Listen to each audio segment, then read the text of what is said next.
Mais um vídeo do programa Mudando para Miami. Hoje eu tô aqui com o Ariel, ele é da Driftwood e a gente vai falar sobre o EB5. Agradecemos, Cris, é um prazer imenso para a gente poder falar sobre EB5, poder estimular as pessoas a virem legalmente para os Estados Unidos e mostrar que, na verdade, o EB5 é uma forma muito fácil da pessoa conseguir vir. Ok.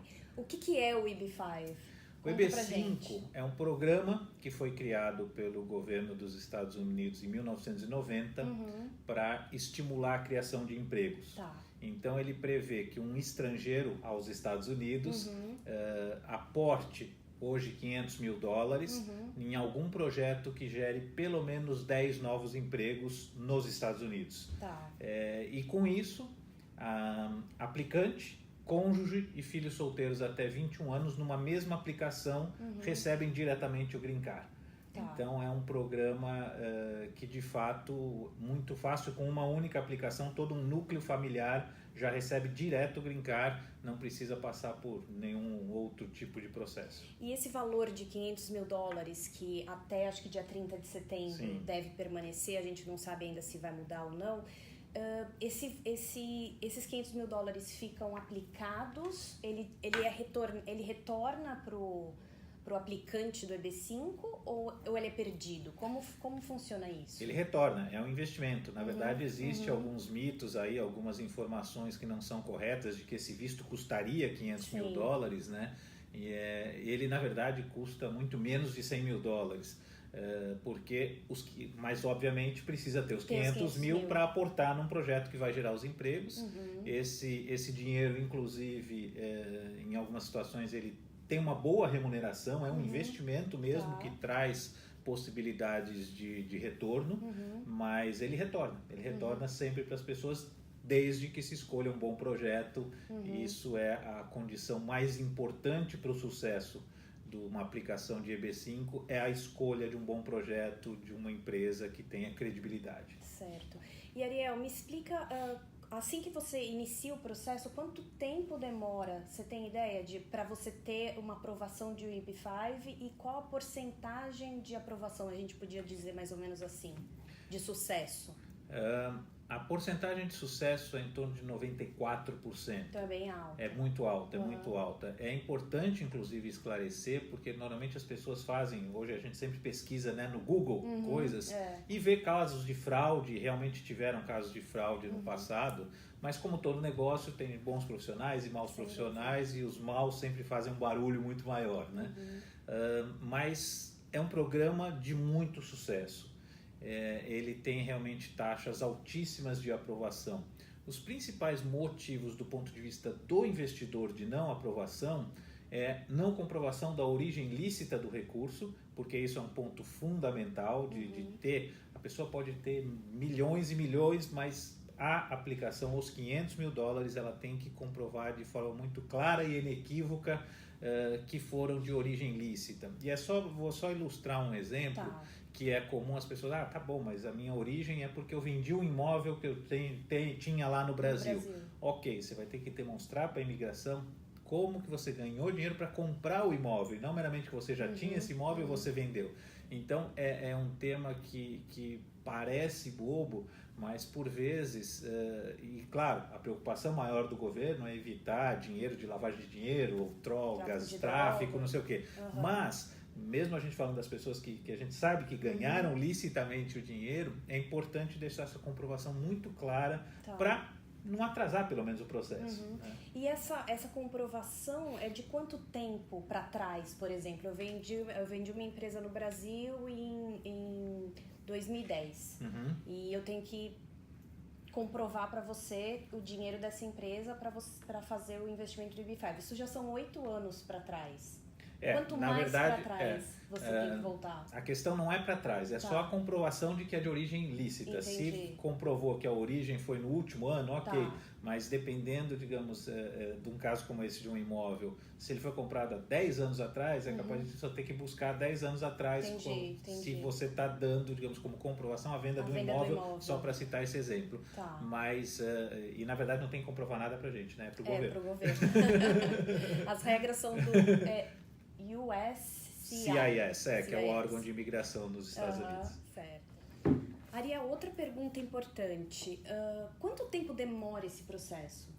Para nós brasileiros, para sul-americanos em geral, esse processo tem demorado desde o momento que se dá a entrada até a aprovação, mais ou menos 14 a 18 meses. Já chegou a demorar 20 e pouco. Os últimos a gente recebeu com 14 meses. A gente quer acreditar que o governo Trump tem acelerado esse processo, porque, óbvio, é um perfil de imigrante que interessa muito aos Estados Unidos, né? Mas o tempo é mais ou menos esse. Tá. E aí, enquanto está em processo, é importante lembrar que a pessoa não pode estar nos Estados Unidos pelo EB5. Ela, com qualquer outro visto que ela tem, ela pode estar nos Estados Unidos.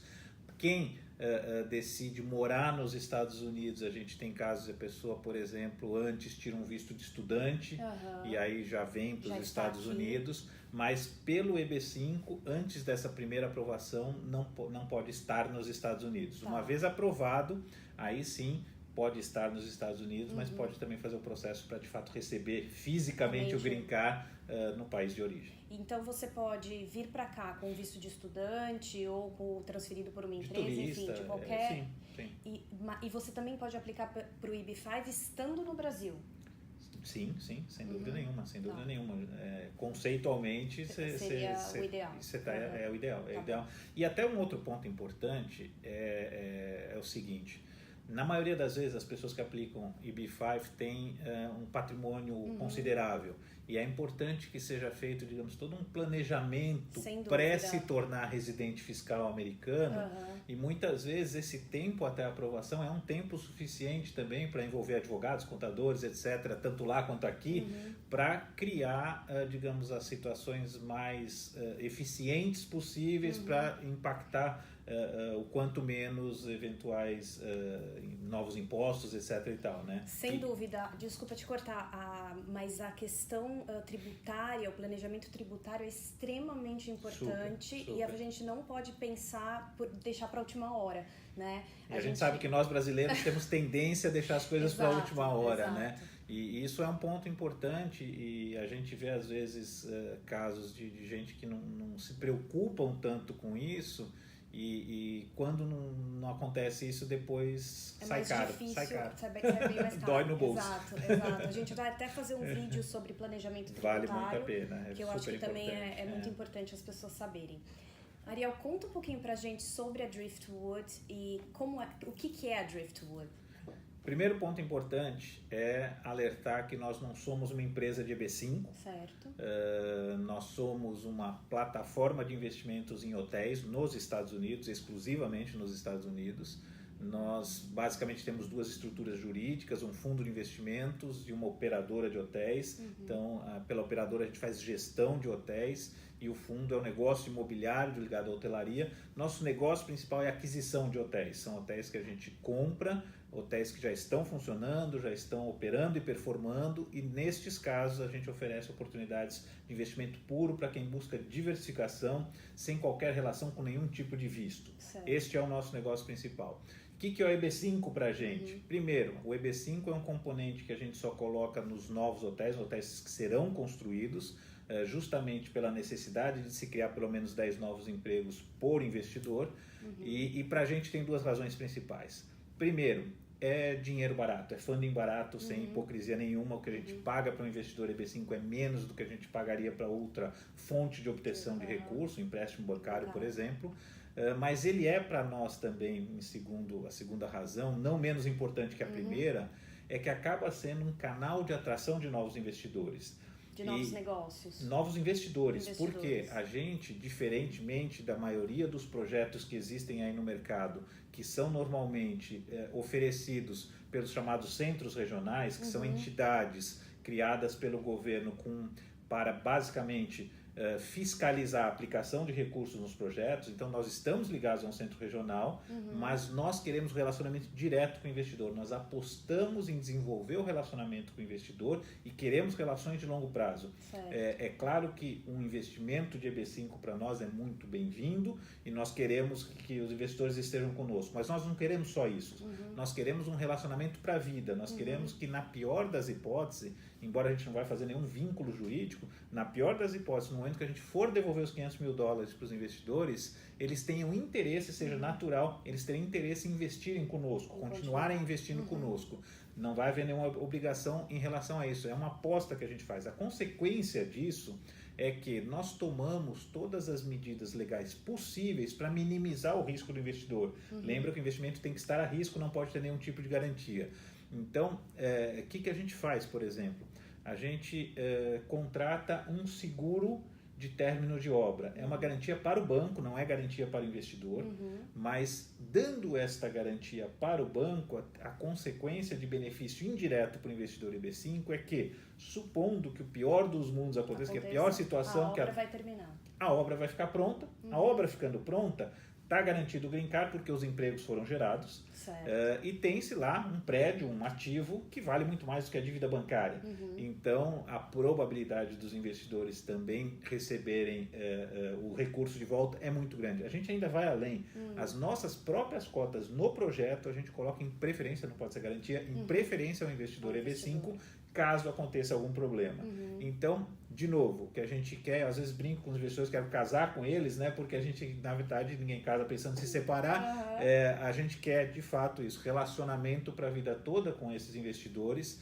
Então, o nosso perfil de investidor é aquele que gosta de lidar com o dono do negócio, né? Não quer ter uma empresa intermediando que seria responsável por fiscalizar e, na verdade, essa empresa que vai, no final das contas, ter o relacionamento com o investidor. O nosso investidor gosta de ter relacionamento conosco direto. E, embora nós sejamos uma empresa grande, a gente hoje tem 53 hotéis, são 9.500 funcionários, enfim, é uma empresa grande. A gente tem contato direto com os investidores e eles podem ter contato direto, inclusive, com o nosso CEO, né? Então, isso é uma empresa que privilegia muito essa parceria de longo prazo com os investidores. Perfeito. Obrigada, Ariel. Eu queria enfatizar que, mais uma vez, esses vídeos são vídeos informativos.